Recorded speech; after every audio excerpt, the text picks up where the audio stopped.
Un calcio alle false polemiche della settimana, lontane dai discorsi sportivi, e si rifà della sconfitta di Giulianova. Si rifà contro un Bisceglie temuto alla vigilia, ma che poi sul campo si è dimostrato veramente inferiore alle attese. 3-1 il finale di gara per la formazione di Florilli, che ha ampiamente meritato il risultato.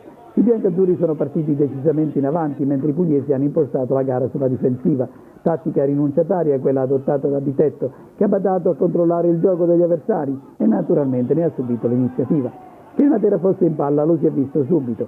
Al quarto minuto già Fida potrebbe portare in vantaggio il Matera. Pescato libero sulla tre quarti con la strada spianata verso la porta avversaria, non trovava la condizione per la facile occasione.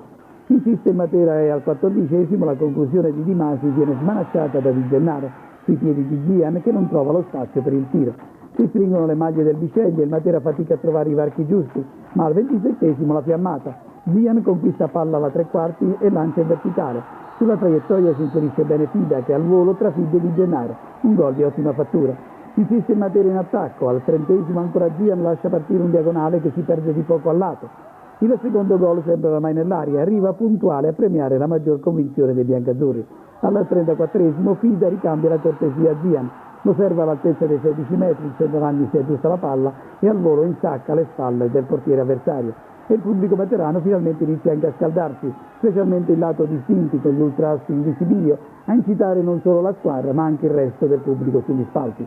Una sola occasione per il Bisceglie si presenta al 36esimo, quando Pizzulli lascia partire un tiro dalla media distanza che va sull'esterno della rete di Della Torre.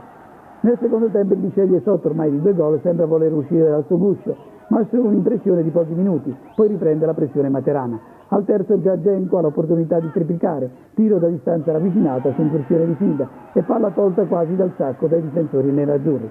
Al nono Diano si destreggia, viene messo giù in area pugliese, sembra rigore, ma il direttore di gara decide di continuare. La terza rete arriva al 13esimo, con Diana ancora protagonista. Il centravanti semina lo scompiglio, viene ancora una volta fermato rudemente. Sul rimpallo il più lesso di tutti è Fida, che si incune in area avversaria e fulmina per la terza volta l'incolpevole Di Gennaro. Al 28esimo Fracarri di Reggio Emilia decide di vivaceggiare la gara, concedendo rigore al Bisceglie per fallo veniale di Venuti. La trasformazione è affidata a Pizzulli, che realizza la rete della bandiera per i pugliesi. Il Matera non si scompone e continua ad attaccare. Al 36esimo Di Masi libera il filo Fida. Il bomber biancazzurro solo davanti al portiere fallisce la più ghiotta delle occasioni. Al 38esimo il Bisceglie rimane in 10 per espulsione di Mazzotta per somma di ammonizioni.